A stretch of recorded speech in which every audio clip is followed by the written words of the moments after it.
Okay, there's a piece of financial advice you've probably heard your entire life. All debt is bad.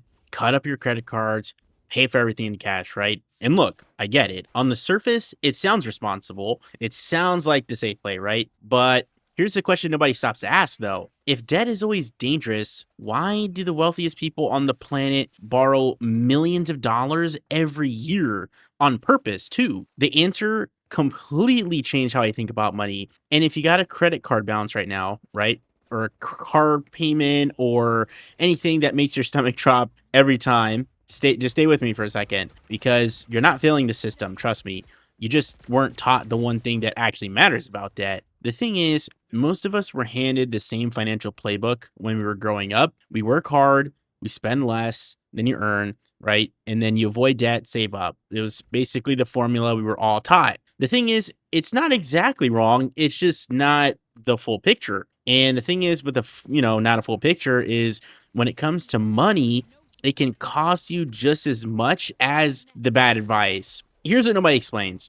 There are two completely different types of debt, and they have the same name. So they show up the same on the credit report. But the thing is, they do the opposite things in your financial life. One kind pulls you down quietly month after month until you look up one day, right? And then you realize you've been treading water for years. You're paying, you're trying, and the balance barely moves. And it feels like trying to empty the ocean with a spoon. But the other kind, the wealthy use it intentionally, strategically, even to buy things they couldn't otherwise afford, things that make them richer while they sleep. And most people spend their entire lives drowning in the first kind, and they never even know that the second kind exists. Okay, so here's the concept that reframes all of it. Debt is not a moral failing. It's not a death sentence, and it's not inherently good or bad. It's a multiplier. And that's the key word here, multiplier. Because a multiplier doesn't care what it's attached to. It just makes more of what's already there. So if you multiply a bad financial decision, it's going to destroy your wealth. Now, if you multiply a good financial decision, it's going to accelerate it. And that's basically the entire game. That's the thing that wealthy people understand the most that people don't is they don't avoid debt.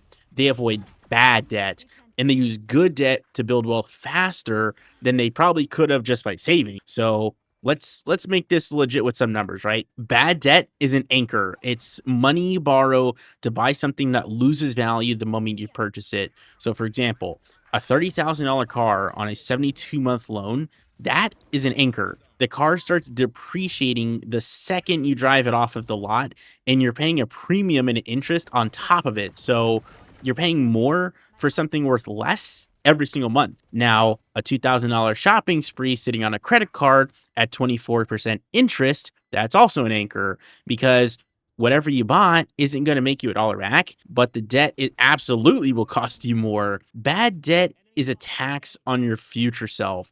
It takes money you haven't earned yet and promises it to someone else, basically. Now, good debt is a lever. It's money you borrow to buy something that puts money back into your pocket. So a mortgage on a rental property that generates cash flow every month, that's a lever because you use borrowed money to buy an asset that pays you. A low interest business loan that you use to buy equipment that could, I don't know, double your capacity or your income, that's a lever. The debt costs you less than it earns you. The wealthy don't avoid debt. They're obsessive about avoiding bad debt and equally obsessive about using good debt to acquire assets they couldn't afford otherwise. I mean, that's not a secret. That's just a distinction that most people were never taught. And the part where it gets real is let's say you have $15,000 in credit card debt sitting at 24% interest, right?